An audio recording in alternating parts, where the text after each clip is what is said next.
Hello, everyone. Welcome to the WasmEdge community meeting on July. And today we have, um, let me check. Today we have two sessions. One is to talk about the WasmEdge, our third quarter roadmap discussion. And another session is we will introduce our LFX mentorship, our mentee. He built a very cool project called RustCoder. So let's get started with the session one. Let me ask Yiying to share the roadmap of the WasmEdge of the third quarter.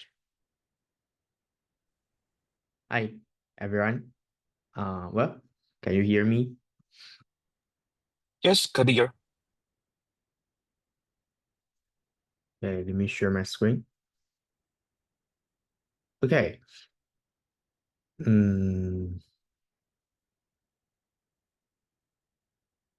Okay, I will introduce the WasmEdge roadmap in this half year and the following quarter. Okay. My name is Yiying. I'm the maintainer of WasmEdge. And first, first we'll have an overview of our Q1 and Q2 on 2025 roadmap. And then I will introduce our following quarter of roadmap of WasmEdge. Okay, in the first quarter in this year, we completed an example of a lot of examples about WasmCNN GGML plugin, especially in chain model and we have an example about mLlama model for Llama 3.2 with region example, okay? And also we completed the WasmEdge on Run Wasi with plugin support. It's about our first quarter of roadmap we completed.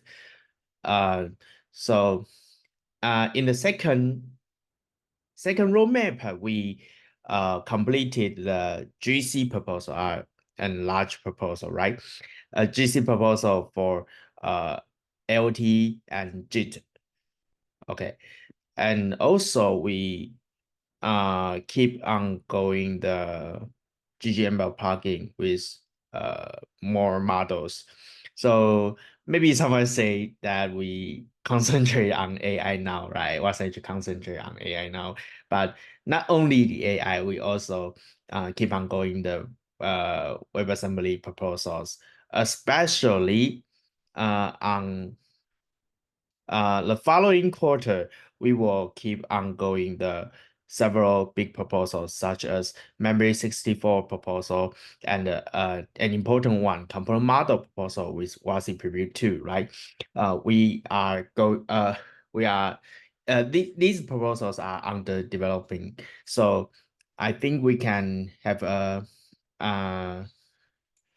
we may complete this proposal in the following quarters for the roadmap, right? And also about the GC proposal, although we completed the GC proposal in both interpreter and AOT, we will keep on going the runtime garbage collection supporting about the algorithms for GC, and this is already have PR on WasmEdge repo, and but it has some issues, right? It have also some issues now, so we are fixing it, and we were supporting this in this following quarter. And also we are developing the WasmEdge on Android with GGML plugins. So with Android NDK or Android SDK, we are going on this. And also we are keep on going the updating the Whisper.cpp plugins and GGML plugins in these quarters. So, and WasmEdge not only concentrate on AI, right? We will keep on going to complete these big proposals in the following quarters. So please and yeah, um, looking forward to it. Yeah. So these are proposals we are going to do in this quarter. So okay, Hydai, and maybe someone will have some questions or not. Yeah, so if you have question, you can leave comments under the chat and we will answer it. And Ian, do you have more slide or this is your last one? Yeah, this is the last one. So I'm introducing the following roadmaps we have to do in this quarter. I think is may these are many features in these quarters. Yeah, so if you are finished, sorry, Yeah, when I'm will finished. we have a working demo for the HTTP component? Ian, do you have the schedule or timeline about how fast we can ship the what's the HTTP demo? Maybe very Okay, short one. okay. Uh, well, uh, oh, for the component model proposal in WasmEdge, right, with HTTP demo, component demo. Okay, first, I'm refactoring the uh component model proposal in WasmEdge. You can see we have some PRs merged in these weeks. So I'm refactoring the component model for a better performance and fixing some issues. I found lots of issues in component model. So first, after I refactor the component model, the code of a component model in WasmEdge, about the several weeks, maybe I keep on going implement component model proposal, and then maybe this or Q4 we will maybe have an HTTP that component demo in with component model in WasmEdge. Yeah, so hopefully we want to ship this feature in this quarter, but well, if something happens, right, we will Yeah, delay because it to the next quarter. But uh, because the everyone knows that uh, there are late lots of things are not so obvious in component model spec, right? So we will need uh too many tests, so maybe it takes time, but we are going on this. First I refactored the loader phase of component model, right? I'm now on validation phase, and then will be instantiation phase. So after that, we'll try to connect and link with the fully component model proposal, and try to maybe watch the preview to on component model. So it's on the way, but maybe it takes this quarter and the next quarter. yeah, I hope they can answer the question. Yeah. We're trying to ship it as soon as possible, but yeah. The development take Mm. times, right? So if there are no more questions, then let me share my screen. Ian, I need you to. Okay. So so as you can see here, this is the issue board of the WasmEdge project. And previously, we are using the issue board here. So you can just filter with the roadmap, and you can check all of our previous roadmap. If we are finished or we are updated, it will be closed. If it is ongoing one, it will keep it open. But we recently received lots of comments that this is not very trackable. So we are going to migrate all of these issues and to a new, project mode. So after that, we will have a roadmap, just like we have the mentoring board here or a future work here. We have a new project board, and we will add all of the ongoing issue, or some issue is stored, or some issue is someone raised and will be playing to our roadmap, and we will keep track of those issues inside a new project board. So we are going to do that this month because we have to, convert some old issues to a new format to do that. But we will change a way to keep checking on all of these roadmap issue. And also, we usually we will open this discussion um, before before each quarters. So if you have some idea that you want to submit, you can just leave your comments below, and we will just update. For example, the Vincent here, DMFO here, they are adding some proposals or some ideas that they want to ship or they want to update for this quarter, and you just leave your comments here. Yeah, so let's the one thing I want to mention that we would like to have a new way for people to easier know our state. Especially, for example, we have lots of component model related issue, right?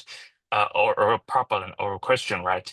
Because we don't have a very clear way to describe that, and we are changing the way and to let people know what exactly happened in our current milestones and roadmap.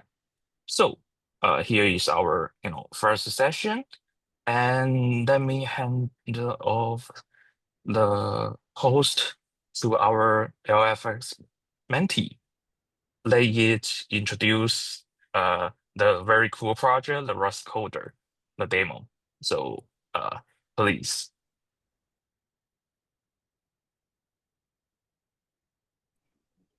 Hello, am I audible? Hello, hello, hello. Am Yep, I yep, audible? clear. Yeah, Yeah, so hello everybody. I'm Arnav Raj. So I can share my screen, right? yeah, you can share your screen. I believe you have the permission right now. Is it visible? Yep,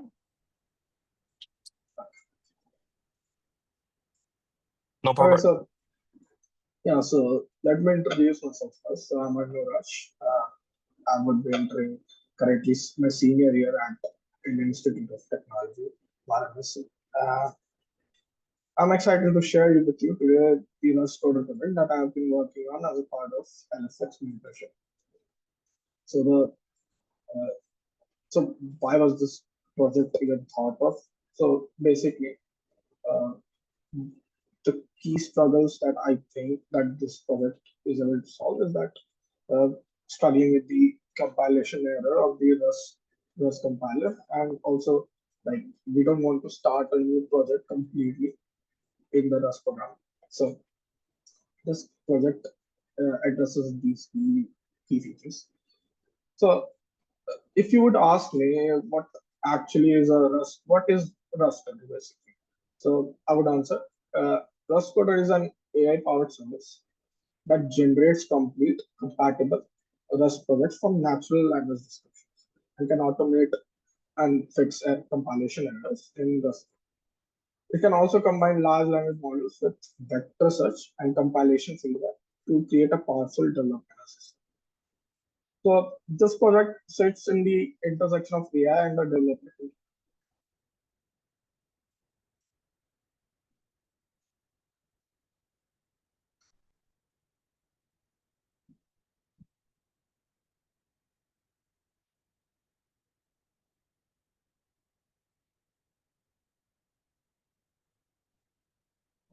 Hello, I'm still audible, right?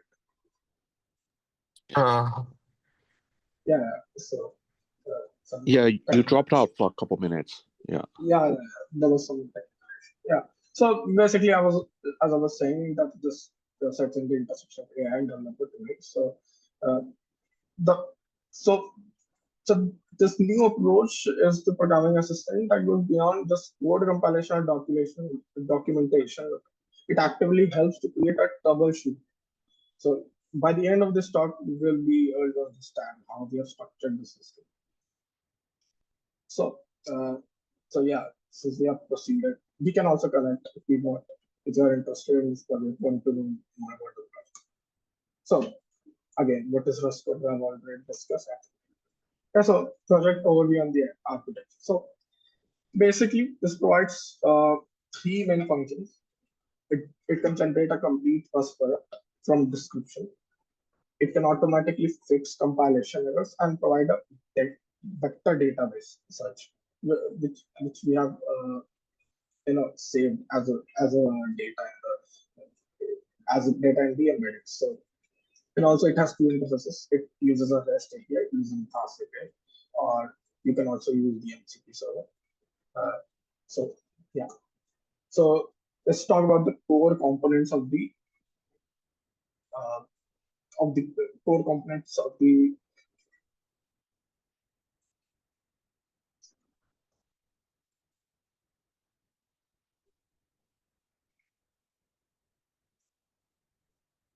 yeah. So let's talk about the core components of the project. So LLM integration. So so basically, uh, we have a LlamaEdge client which connects to the language models API and including WasmEdge compatible models like Quencoder 2.5 hosted on the GAN node. This handles both text generation and embedding creation. Uh, then we have vector database. So we have the tutor store provides similar search capabilities for finding relevant project examples and error solution. Uh, this is good for improving the quality of the code generation and error fixing. Then we have the compiler interface. Right. So basically, the Rust compiler class handles building Rust project extraction and other information running the compiled binaries. It creates a complete feedback loop for the AI. Then again, we have response parser. The response parser, it isn't necessary because the code that is outputted by the LLM needs to be parsed. So I would also talk about how our parsing logic works and how we are able to generate multiple file codes, and then parse it and save it in different files. And then again, this is one of the most important part of the project, which is the prompt generator. It creates effective prompts for the LLM based on project description requirements. So we have a very a standard prompt, and then you can provide a prompt on that prompt uh, to make a project. Yeah, so I will be deep diving into them right now. So yeah, so let's change. Yeah, so again, key features, project generation, error fixing, vector search, and then we can also download the entire project in zip format. So let me talk about them one by one, I think. So project generation. Let's see. So for project generation, let's say, yeah. So what happens here is that you will be sending a simple request to create a Rust command line calculator. I will be telling you what happens behind the scenes. So the system search for similar projects in our vector database. If it finds it, it creates a prompt for the LLM, generates the code, and then attempts to compile it. If it is not able to compile it, it iterates this. Okay. So, and it iterates it until it's complete. It is able to compile, or we hit the iteration limit of that. And then the project generation is one of the part. Then we have error fixing as well. So this was the same example which I think Mr. Vaughn talked about in the AI engineers YouTube video. So yeah, so similar prompt. I've just removed the parenthesis from the hello world program. So why this example I'm telling you, because this is the same example, because like basically in our database we have this error data where parenthesis, if something has not parenthesis, then it is able to correct that using that data. So we just want to test if our model is able to, and model is able to correct the code using the data. So yeah, this thing. And then we have vector search. Yeah, so yeah, so we have a basic vector search compatible, which improves both generation and fixing by finding similar examples. Exactly. Similarly, we can find, since let's say when generating a web server, it might find this HTTP server example in a vector database like this one, right? And similarly, if we come into some errors, then the database might find this as an example and then correct it using that. This was the vector search, and then prompt engineering, important part of this project. So the quality of the generated code depends heavily on the effective prompting too. So what our prompt is willing to, or like trying to, like it is trying to instruct the LLM to act as an expert Rust developer. It was a properly structured out with clear file markers. This is very important for parsing the code. Then incorporating similar examples from the vector database when available. This is also very good, since we want to divert the LLM to finding examples from the database first, then trying to generate the code on its own. Then it also provides an explicit requirement and constraints. Like it provides very explicit constraints, like don't, like, please use simpler compatible versions of the different things that they are trying to use. Like for example, on different dependencies issues you were facing. So this prompting was, I think this improved this dependencies clashing using simpler versions rather than going for the newest or something like that. And then let's talk about uh, let's, let's talk about error fixing workflow. Okay, so we found the error. Let's now how does the project is able to fix that error? So when compilation, first of all, we need to extract meaningful information from the error out, right? The compiler.py is able to able to pass the error message, something like this.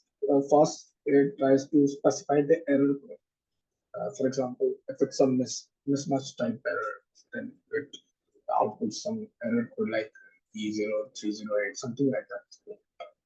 Then it finds the error message and the head from the REST. Very important. And then it parses the affected file path and the line number, and then the code snippet around the error location. Again, this is very important. Again, now we will try to find why we are not parsing the entire code, because we don't want to give the LLM our entire. We just want to give it the part which is facing problem. So only the effective file path and the line number and the snippets around it. So then let's talk about the fixing workflow. Yeah, so the error fixing process is iterative, as I've already said. So we compile the code, extract the error information, we search for the similar errors. In our vector database, create a prompt that includes the error context and the similar examples. We generate the fixed code and apply it. And then we iterate it until we are successful in compiling. Until successful or we hit the iteration limit. Currently, the iteration limit of the project is 3, which is able to solve almost every problem.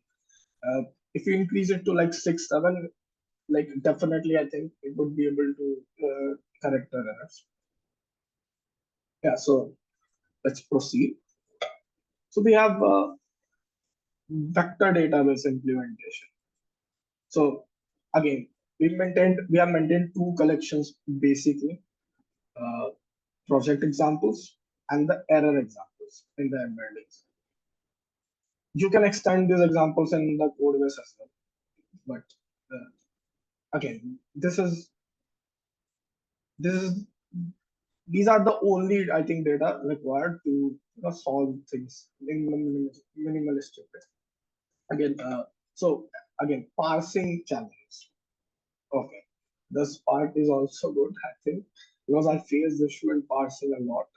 I don't know how I was getting ticks and commas out of nowhere. So let's talk about them.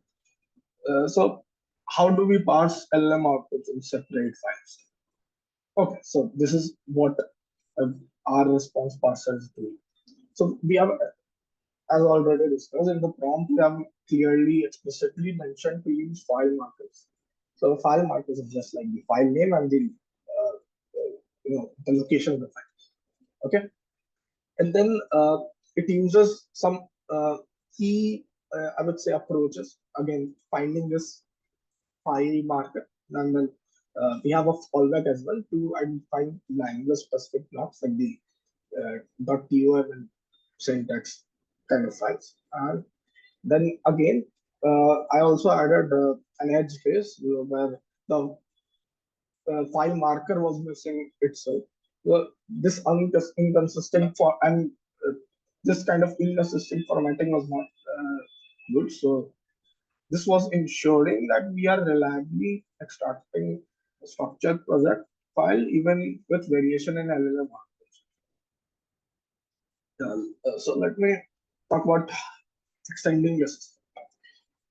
Like I would say anybody can extend the system pretty much. It is very simple. So let's talk about them one by one. So adding new project examples, very easy. What you need to do, either use, so there are many ways in which you can add new project examples. You can use Python API directly to add examples with embeddings, or you can just add examples to data slash project examples directly in JSON format, and then you need to run the parse and save Q&A. But if you don't run that, then basically that data is not being used. So after adding the data in anything in the data slash any file, you need to run the parse and see Q&A.py. In adding new error examples is also similar. Use Python API or just add it in the examples and then run the parse to save. Simple. Let's talk about customizing the LLM backends. It is also pretty simple. We have environment variables for that. LLM API base, we have LLM models. You can basically use any model or any model basically, but you need to have it running somewhere. So the default configuration right now uses Gaia node using encoder model. You can switch to other compatible providers or even run local errors. All things are possible. So extending deployment options are interesting. So RustCoder can be deployed, I think, in several ways using Docker or Docker Compose. I think this would be my recommendation if you don't know coding. just to talk that simple. Value setup with a local Python environment can also be done. Simple like that. Like we have also implemented CI/CD pipelines to automate code generation effects. You can use any of them. Again, so yeah, so community contribution future roadmaps. So yeah, so what I think should be the future roadmap of the community. So RustCoder is currently functional and can successfully generate and fix a wide range of Rust products. The code is available in our GitHub repository, and I think contributions are there. Again, the area for community contribution would be again adding project examples, error examples, adding something great in the prompt, I would say, from Yiying is part of that, and other things like one more thing I would say that user interface is not so great right now. I think if somebody can add front end to this, it would be great as well. And I think the future roadmaps could be a lot of things like support complex Rust features, like updates or like generics or macros, something like that. Integration with code editors and IDs as an extension is also possible. That is also a very good thing that can be added in the future. And again, there's one thing that I really wanted to add. We are not generating tests right now in the project. I think adding test generation capabilities can enhance the project pretty much to a next level. And then testing on that test would be great. Like we can improve performance as well. I think that is also true that we are using some heavy models sometimes. We can reduce the total size and the cost effectiveness, etc., etc. That can be one of the things that we can try to solve. Again, and adding more comprehensive knowledge base for trust patterns is also true. You can definitely add that. I think if anybody is interested in contributing to this project, you can check out the GitHub project, and we have a very pretty good documentation that we will get to start. Yeah, so that was pretty much it. I think I'm open to question and answers.